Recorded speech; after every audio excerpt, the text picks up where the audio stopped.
So Good morning, everybody.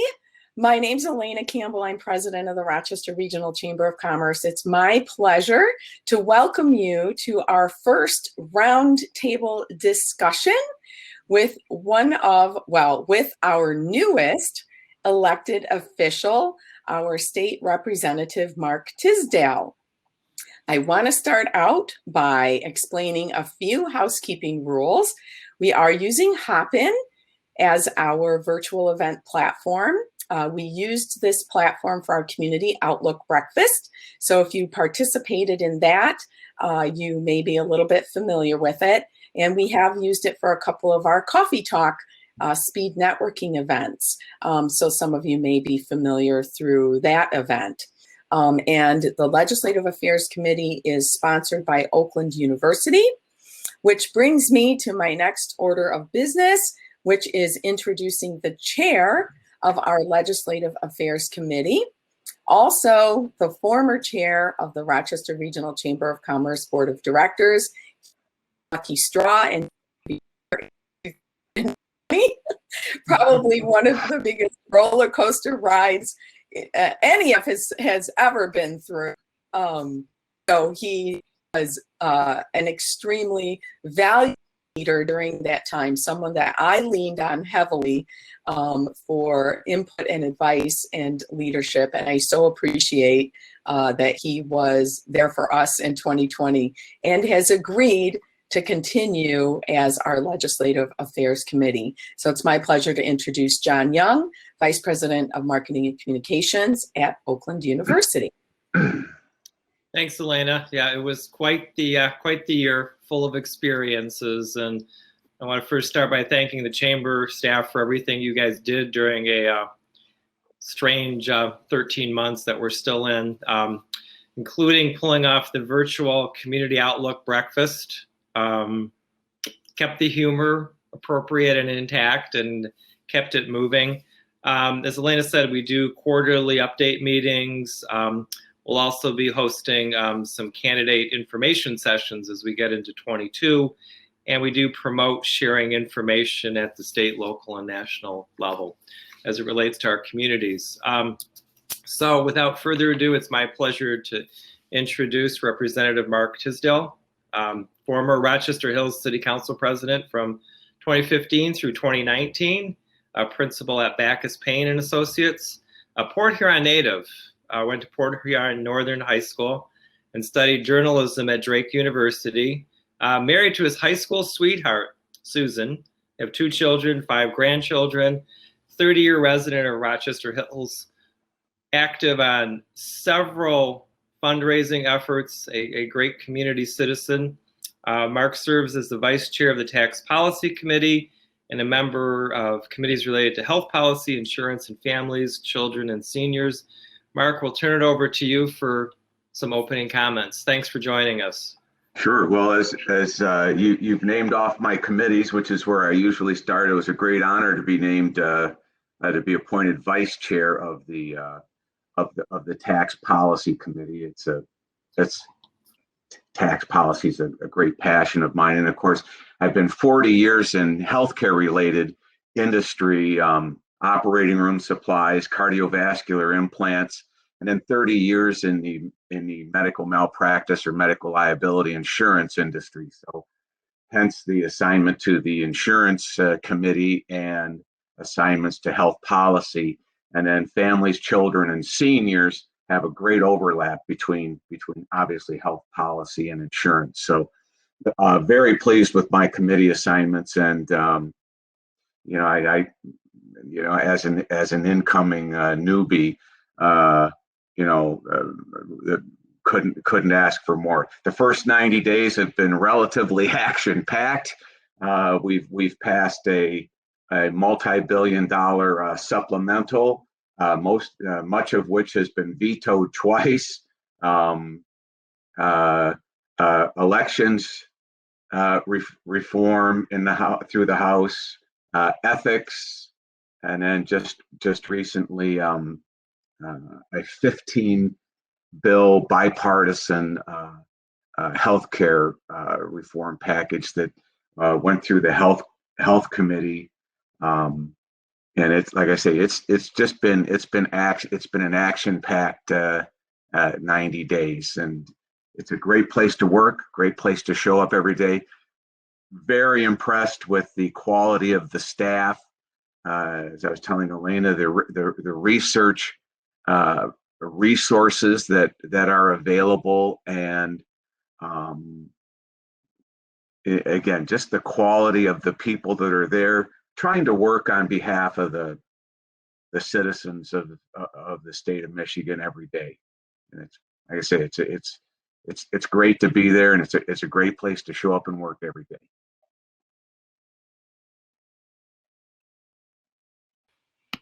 So, Mark, what are some of the pressing issues that you've been in office for 3 months? Yes. Not very long, but what do you see as the climate, I guess, in Lansing, like the overall climate, and then some of the most pressing things? We know the pandemic, but with regards to that and other issues, what do you see as the most pressing things right now? Well, let me start with, the last 2 weeks. I think that Minority Leader Lisinski and Speaker of the House Wentworth deserve a great deal of credit. The last 2 weeks have seen very, very broad bipartisan approval votes of ethics reform. There was I think a 9-bill package, bipartisan package that went through. I want to say nearly every one of those 9 bills. I had my first bill went through that was passed, but the 9 bills covered Legislative Open Records Act and applying FOIA to the governor, lieutenant governor, and the legislature. The Michigan elected officials have been exempt from those scrutiny pieces of legislation, sunshine requirements or obligations, and so all 9 of those, I believe, went through unanimously. Every single vote in the House. So that sent a real message. It's the 3rd time it's passed the House. So, and then we had healthcare reform, a 15-bill package that went through. I spoke out on. I gave the House speech, the floor speech on broadening the scope of practice for certified nurse anesthetists and placing a cap on out-of-pocket expenses, monthly out-of-pocket expenses for insulin users. But the vast majority of those 15 bills went through with 75, 80 plus votes in the 110-member House. So kudos to the Minority Leader and the Speaker of the House for that.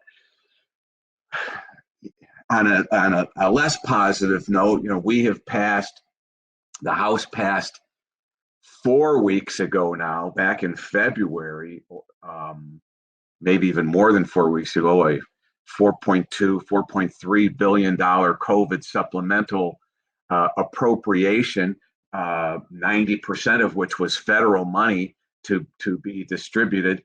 And it was tied to legislation that would require HHS to follow the same 28-day limitation on emergency authorization or authority in the powers, similar to the 1976 law that the Supreme Court upheld as constitutional, and that the governor is now subject to, because it was tie-barred to that restriction of 28 days to HHS. The spending was vetoed. We turned around and sent it right back, and there's another $1.5 billion out of that package has been vetoed, and we're still waiting for resolution on that. So, and that was unfortunate because there were 85 votes in the state House out of 110 that approved that. Yet, it was vetoed by the governor to protect that to protect that unlimited authority of HHS. So we're still working on that issue, but we've had and then in the elections reform package that went through, all of those passed with a large majority in the House, and they all passed with unanimously out of committee, with the exception of one bill that had one nay vote in committee. But other than that, so again, it's really elections, ethics, and healthcare reform have been very bipartisan and cooperative in the House, and I think that's very good news. So the $4.3 billion that got vetoed. Mm-hmm. So what happens now? So that money is just sitting there, not being allocated, not being distributed? Correct. And not all of the $4.3 billion was vetoed. There was, and I've got some notes over here. It looks like there was about $900 million that was Title I school spending would have been distributed under Title I formula that the federal government has put together. That was vetoed because it was tied to that restriction of the HHS, DHHS, Health and Human Services emergency powers. And then there was another $1.5 billion that was line item vetoed, not tie barred to the restriction of DHHS, and that was $4.5 million in afflicted business support, the ability to get reimbursed for property tax payments when your commercial property tax payments, hard to pay payments based on your commercial value of your property when you can't open up your commercial property, up to two quarters reimbursement for unemployment insurance, premiums paid, reimbursement for licensing fees and other licensing requirements that you weren't able to use while your business was shut down, and then fines and penalties for late licensing fees and re-registration of those kinds of things. So that was over $400 million in that. There was another $150 million that was line item vetoed that was going to the Unemployment Insurance Trust Fund to rebuild. That trust fund has been drawn down by about 80% in the last year to cover some of the fraudulent claims that have been paid out of that. Somehow or another, that was seen as corporate welfare or a business giveaway, I guess. And I those are my words, because the trust fund is built by payments made by businesses, fees paid by businesses into the unemployment trust fund. So we didn't think that they should be penalized for fraudulent withdrawals. $87 million to non-public schools to help them along with some of the expenses they've incurred. That was line item vetoed. So all of that was sent back 2 days. Sent back 2 days after it was vetoed to illustrate that this is kind of what we mean. This is what we want to distribute this money on. The use it or lose it concerns.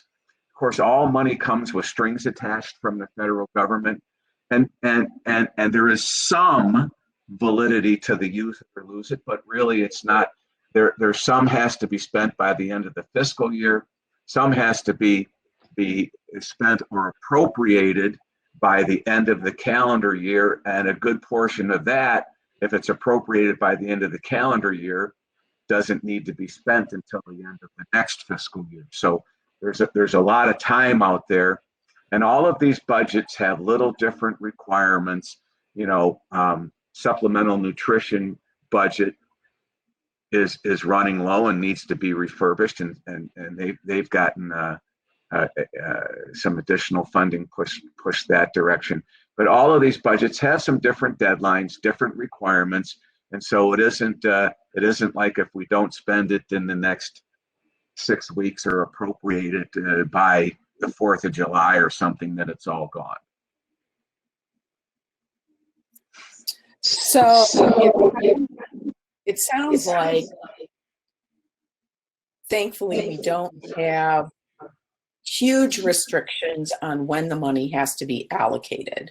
So by the end of the year and some by the end of 2022, the money from has to be spent by what would be the end of the 21-22 fiscal year. But there are deadlines months and months out on much of it, and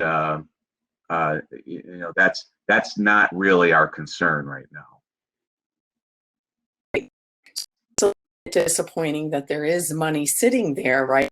Could be utilized to be helping our businesses, particularly the commercial property tax issue. Such a great point. If your business was mandated closed and you had no revenue coming in, yet the state is still expecting you to pay your taxes, right. It can be put a business in a very difficult situation. Well, again, your commercial property tax is based upon an estimated value of your commercial enterprise or the value of that property, and if you can't open it, you can't be open for business. It's kind of difficult to pay taxes on a value that currently isn't there. And that's about $405 million of afflicted business support that's sitting there. And that was not tie-barred to that redefinition of HHS emergency powers. And just to review, if you go back to September of 2020, well, actually, if you go back to March of 2020, there were two emergency power bills that were being looked at or utilized. One from 1945 that was open-ended, and then there was a 1976 law that specifically mentioned epidemic as one of the triggers for applying that Emergency Powers Act that limited the authority to 28 days, and then the executive branch would have to come back to the legislature. Well, so there were emergency powers enacted in March. The executive branch, the governor, came back to the legislature in April, got those emergency powers extended for another 28 days.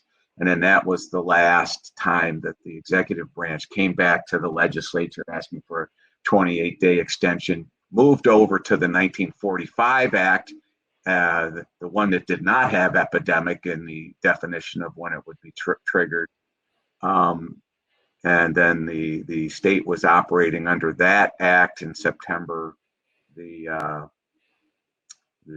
Michigan Supreme Court declared that act unconstitutional, and then unanimously declared all of the executive orders from May forward as invalid.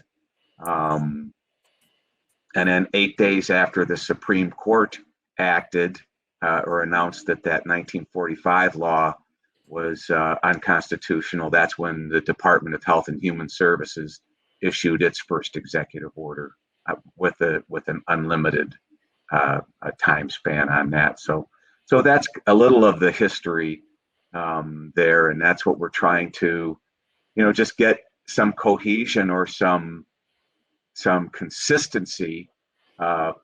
If it's 28 days required of the governor, we think it should be 28 days required of all of the executive divisions, that are directed by the governor.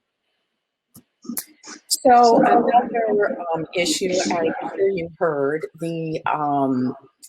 there's a coalition, Reopen Michigan Safely coalition, that has been formed. It's being spearheaded by the Michigan Chamber of Commerce, the Rochester Regional Chambers, board of directors voted unanimously to sign on to the coalition.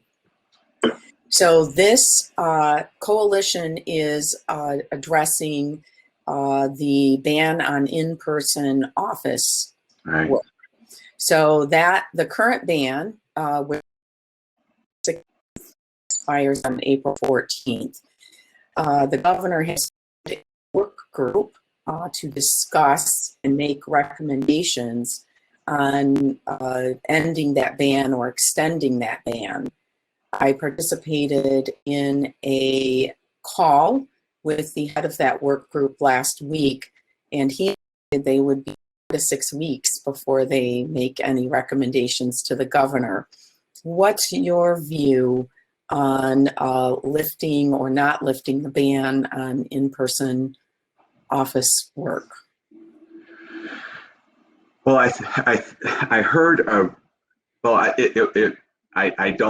I don't know this information for sure, so I'll just put that aside. To your question, well, I guess one of the more disappointing features of the 2020 lockdowns, shutdowns, whatever you want to call them, was a lack of trust, apparent trust in business owners and employers taking into account the safety of their customers and employees. Every business is a little different.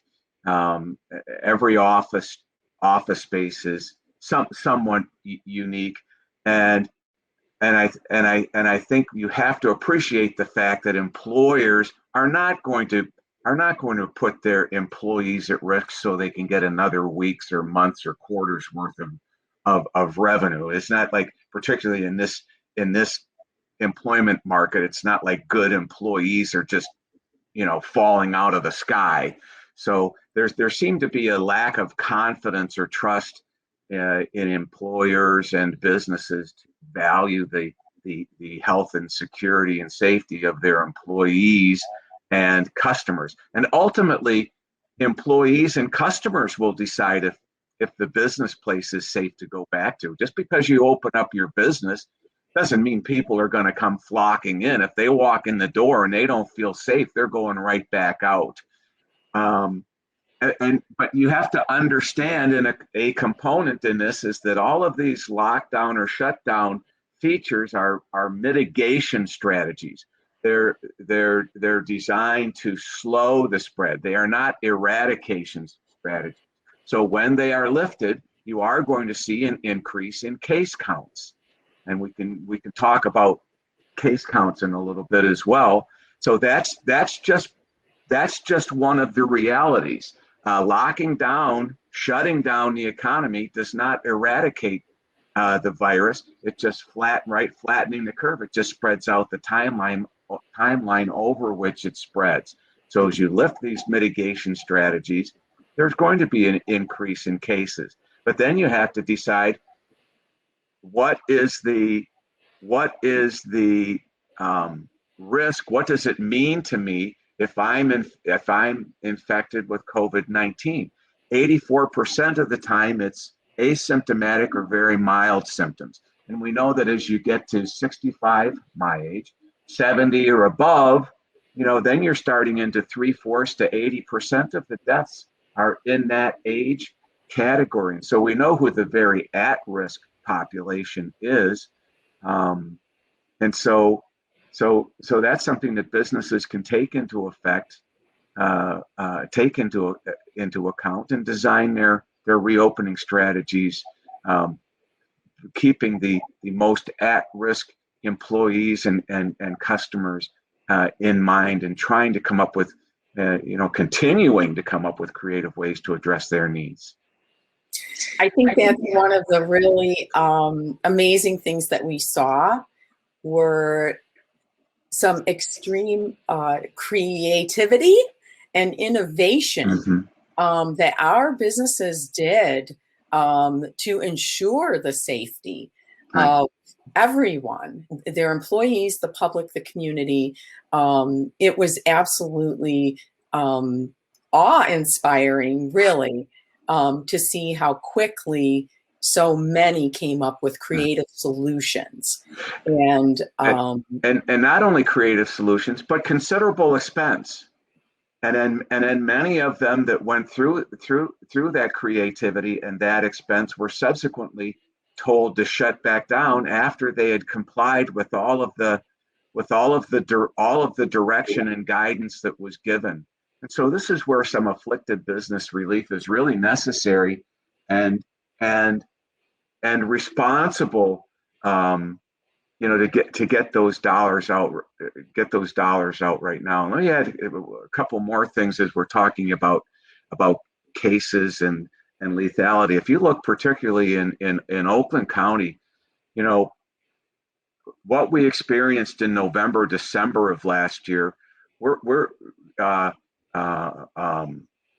then compare that to April and May. We had 5 times the cases in November and December, but 1/10 of the lethality. So we've gotten better at this. The medical response has gotten better at this. The hand washing, the social distancing, the mask wearing has had an impact. And so the environment is different than it was when we first were exposed, and we've learned and we have more information. And I get that in the absence of information, an abundance of caution is perfectly responsible reaction. But we're learning, and we need to adjust to that.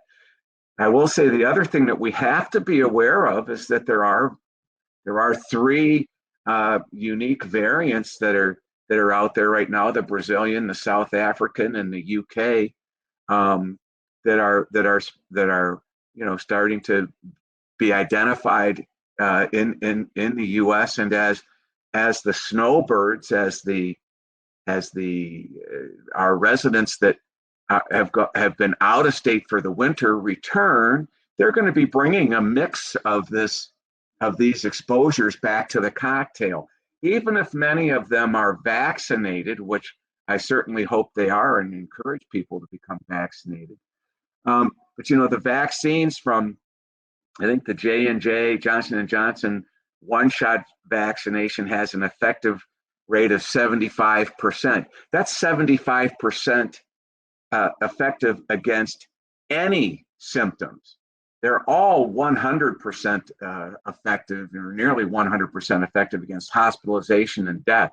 So you can have the J&J, the J&J vaccination come back with active, with an active variant virus in your system and not have any symptoms, not have any response, but you could still be shedding the virus. So that's, and again, those are all fractions of a fraction of an exposure, but they're still there. And as those numbers of individuals come back into the population, there's going to be some additional mix, and there's going to be additional cases, but we can't be freaking out and shutting everything down, because we've gotten so much better at reducing the viral load because of hygiene, masking, and social distancing.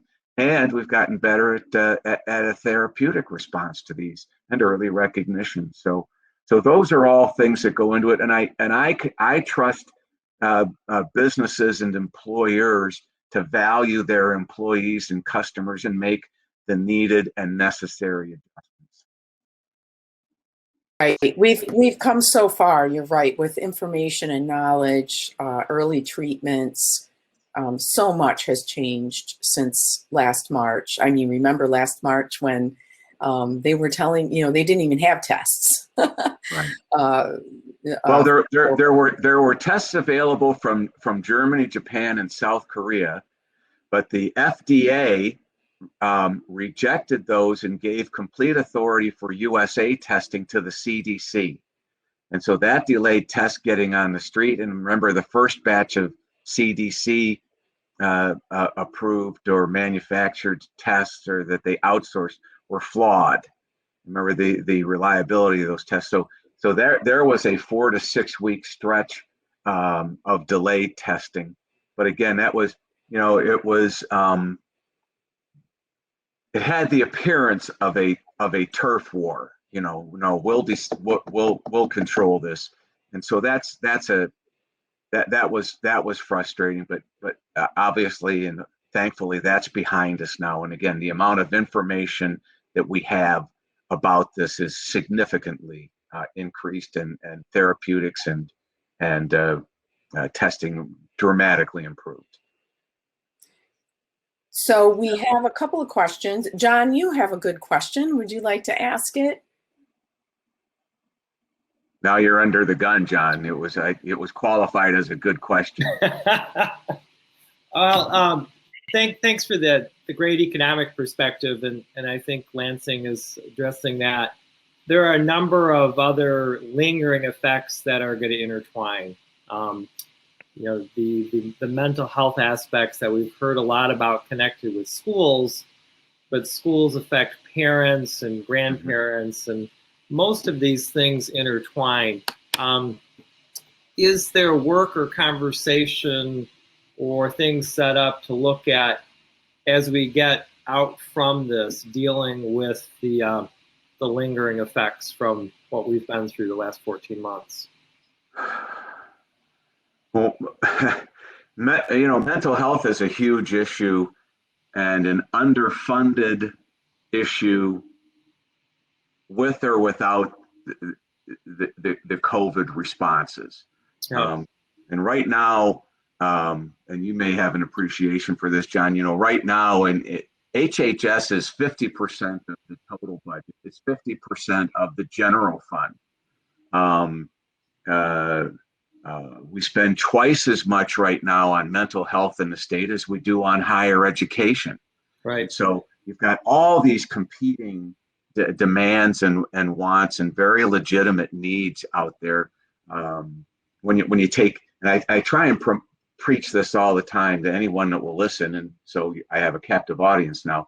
When you take HHS and what I call comprehensive education, K through 12, higher education, community colleges, that includes the school aid fund and the Department of Education. So you take HHS and big education, that's 80% of the budget. Mm-hmm. So when you want more money for mental health, and there are federal dollars in this COVID supplemental for school mental health, and I can't remember exactly what the number is. I think it's like somewhere between $10 and $15 million. But every other program out there, every other division out there, segment of the state is battling over that last 20% of the dollars. And so it's until we can figure out how to more efficiently use that 80% of the budget, it's always difficult. Where's money going to come from for roads? Well, we ended up setting, $3.5 billion worth of bonds. Where's money going to come from for additional healthcare spending? Well, Dr. Peskovitz was behind it. What was it? For the 4,500 initiative. Right. At least get us back to 4,500. So you've got all these competing needs, but mental health, even relative to violence, like the mass shootings we've seen in the last week plus, these are people with significant mental health issues, and how do we prevent access and early identification, and what do we do with these people once we do identify them? So those are. Yeah, that's not much of an answer, I know, but it's. Let me put out a practical solution that's in your district that's not direct to mental health, but it's very direct to special needs. And Dutton Farm, you take something from theoretically 2 centuries ago and you make it work because it can be indoor and outdoor, and it can be practical, and it can be hands-on. Yeah. I think there are times when it comes down to only money or only high-tech things, or trying to fix an overall, and we miss some of the practicality. That one's an example that I've used a number of times, because it's, in some ways, it's so simple that people sail past it. And yet, on the other hand, last summer, because it was more outdoors, guess what? They could stay open while the schools were shut down. So I know there's other questions, but I'll just kind of leave with that. Well, real quickly, relative to Dutton Farm, it's tradition in the House that when your first piece of legislation is passed, you get everyone a little thank you gift. And so yesterday, I passed out 110 bars of Michigan cherry soap from Dutton Farm, and Jenny Brown and Stacy over there were just fantastic at getting little bags with tissue paper out of it and everything. So I had the chance to introduce everyone on the House floor yesterday to Dutton Farm.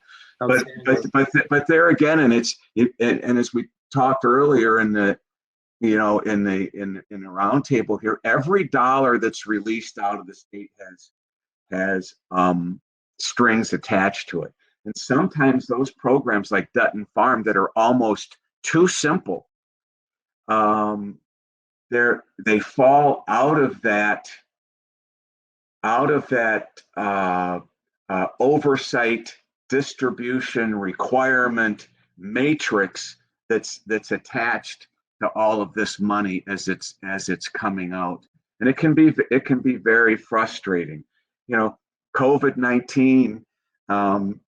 Representative Shri Thanadar and I have been. Shri is a Representative Thanadar. I call him Shri. My buddy Shri. He's a PhD chemist, and so we've been promoting vitamin D3. There's a 50,000 patient study out of the UK, 34% reduction in COVID-19 infection if you just have adequate levels of vitamin D in your system. If you look at the patients that are admitted to for hospitalization because of COVID-19, virtually all of them are vitamin D deficient. 4 cents a day. You can take in 1,000 international units of vitamin D3 and significantly improve your body's ability to fight. It's almost too simple. And so if it's that simple, it falls off the radar. Vitamin D3 can't be patented. It's difficult to make money back on doing the research and those kind of gold-plated, placebo-controlled, double-blind studies that physicians very rightly want to see before they put their seal of approval on it. So those are the frustrating things that you run into. But it's just amazing how many ground-level grassroots operations like Dutton Farm are out there. I spent 25 years, doing benefit concerts for Angel's Place. Community-based hospitals. They're up to 21 residences now. There's just a ton of those, but those don't make it into the news because it isn't dramatic and catch eyeballs like, some Republican calling a Democrat a name or vice versa. So, but that's just on the list of things that are discouraging. We have a couple of questions in the chat. So Erica Sklar asks, when the businesses closed and laid off employees, they applied for unemployment. Yes. Do you see the state increasing payroll taxes to cover costs? And a follow-up, has there been an impact to payroll taxes to date, if you know? I am not aware of either of those issues. What I hear the most is that many private businesses simply cannot compete with the current government unemployment benefits, and so you have a lot of people that will schedule job interviews but never show up, and the unemployment insurance agency at the state level is so overwhelmed with applications, they're not following up with these employers to check, and so it's kind of an implementation. I don't want to say nightmare, but it's a problem right now, and so it's very difficult for private businesses to compete with the current government benefits. Secondly, as I indicated earlier, there was a significant amount of unemployment insurance fraud. And depending on who you talk to, it could be any, 200, 250, $300 million in the state of Michigan. In California, they think it's as high as $11 billion. And so it starts to look like what Milton Friedman referred to as helicopter money. When an area is in need, you just go up in a helicopter and dump out baskets of money, and there you go. So those are the issues that we're dealing with. And of course, the Unemployment Insurance Trust Fund is funded by payments made, tax payments made, premium payments made by employers. And that's where initially there was $250 million passed to go into the Unemployment Trust Fund to make up for money that went out fraudulently. That was vetoed, and then there was just $150 million. That was vetoed. So the legislature, and again, these are bipartisan votes. The legislature has recognized it, but it's that struggle between the executive branch and the legislature that needs to be worked out. I have to say, I was shocked when you said 85 out of 110, and it still got vetoed. One of the items you discussed. Well, and think about that. So there were 27 Democrats that voted for that supplemental spending, and apparently the governor did not advise them that she was going to veto it. So I don't have access to their caucus discussions. I've tried to get in, but they won't let me. So there was obviously a communications disconnect there. And then, so that was vetoed, I want to say 3 weeks ago on a Tuesday. That exact same day, Speaker Wentworth put a veto override on the floor. And 24 of those 27 Democrats, to support, the head of their party, money that they had just recently voted against the override. And then the very next day, we put that same money back on the floor for a vote. And again, many of the opposition members voted against it when they had voted for it, just because now they knew that the head of their party was not in favor of it. So it's, and these are the difficult things that you run into, and it's not new in particular, but it's just one of the things you have to deal with. Right. So we have time for one more question, and then we want to give you a couple minutes to wrap up, Mark. Yeah. Tom Talbert asks, any early thinking about how the estimated $5.6 billion that the state is expected to receive through the American Rescue Act will be deployed? And my good staff gave me federal funds package, but you know what?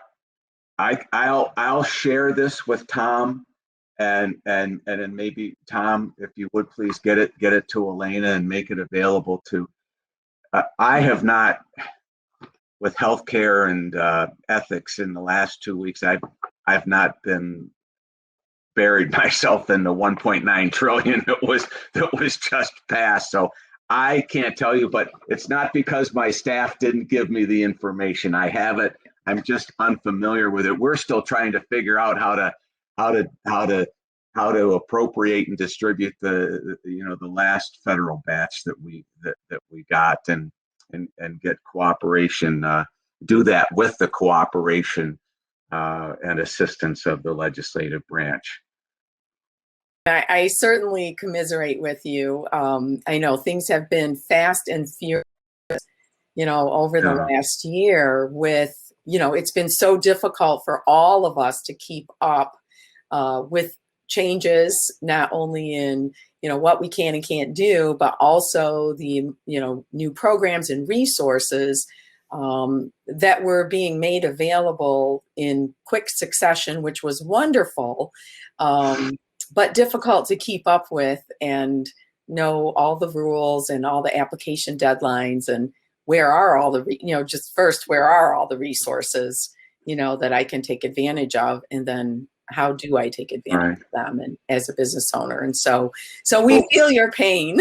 Well, we received our committee assignment 7 weeks ago, so it's been a bit of a whirlwind, but if I could close and just summarize, I'm very proud of the ethics package that I was part of, 9 bills that really went through unanimously in the House, and then the health committee. Again, we voted out, and they just went through the House, a 15 bill package. I spoke on behalf of the from the floor on behalf of the expansion of nurse anesthetist scope of practice, and then putting a cap on a monthly cap of $50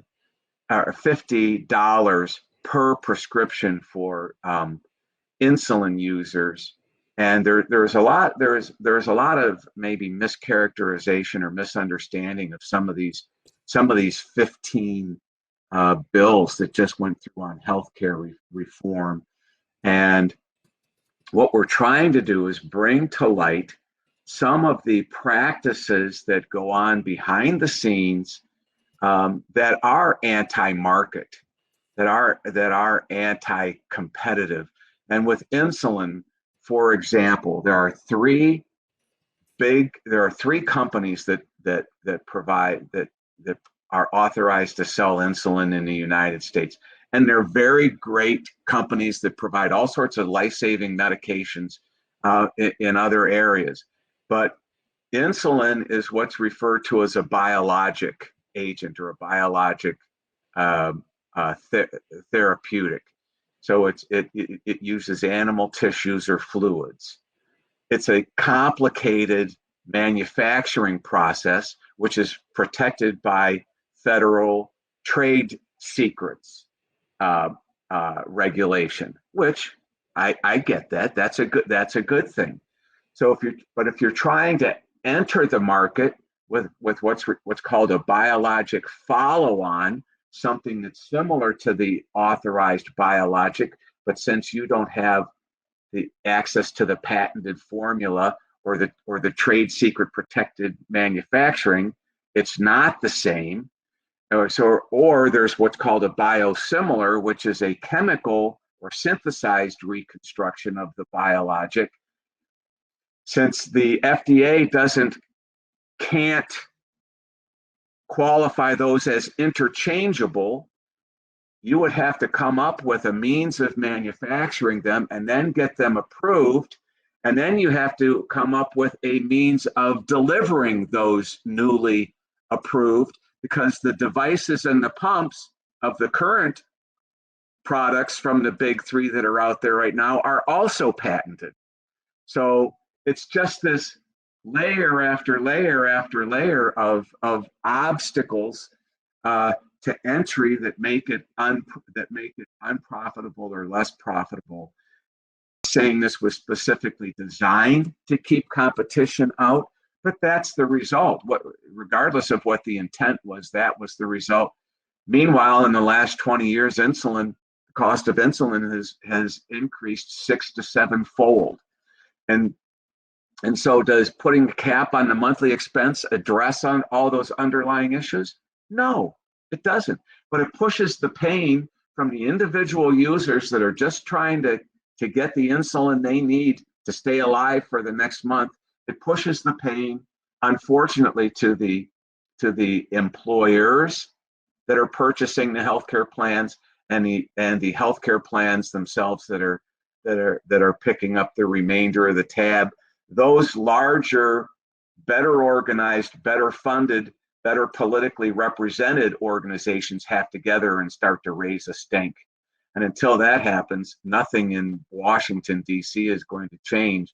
And the 250 disparate and perhaps even desperate insulin users spread around the state of Michigan just don't have that kind of megaphone. And that was my intention in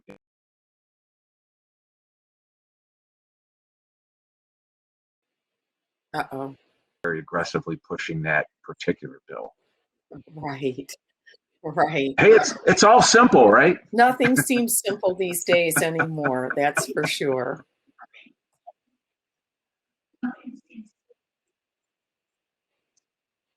No, and I'm not sure it ever really has been. But you get to the point where a number of these issues are coming to the fore, and they'll be dealt with. But it's going to take time. And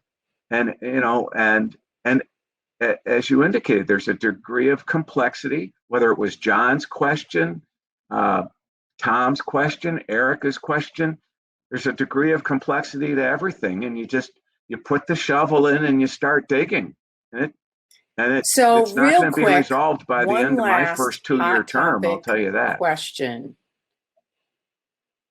from Dave Dulio over at OU. Do you anticipate any requirements instituted by state government to be vaccinated before re-engaging in activities in the coming months, such as opening businesses? I do not. I can tell you in both houses, there's not, and on both sides of the aisle, there's not much of an appetite for that. And I think it would be very unpopular for the administration or HHS to hand down that kind of a mandate, and particularly.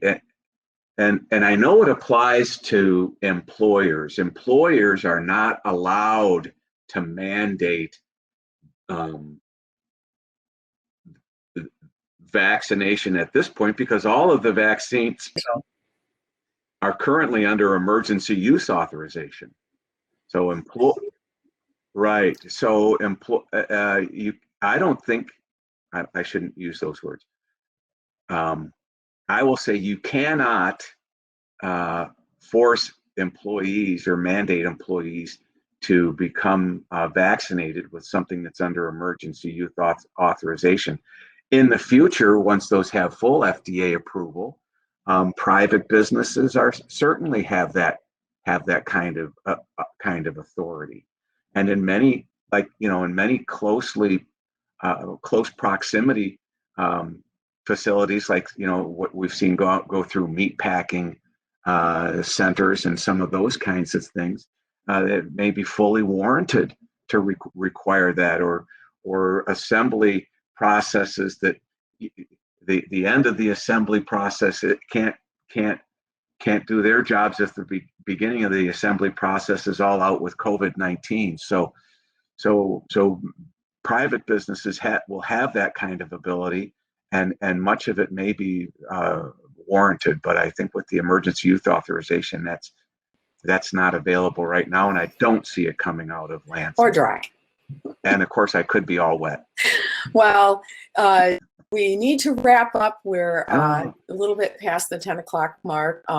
John, as our Legislative Affairs Committee Chair, do you have any final comments or thoughts that you'd like to share? I'd just like to thank Mark for joining us, and we'll, for the folks on the call, we'll be doing more of these in the future. So thanks for joining us.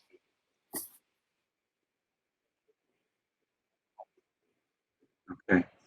Well, I appreciate this opportunity to speak to so many engaged and interested people. And as you know, Elena, you know my staff. They're carried over from Representative Weber, and we're available. And I'm just very fortunate to have them, and they are engaged and connected. Well, Even if thank I you did very not much, do all my required Representative homework. Tisdel, for So, joining us today. We really appreciate it. We appreciate the update. And more than that, we appreciate your willingness to step up and serve. We know it's a difficult job, and we appreciate you and your willingness to do that.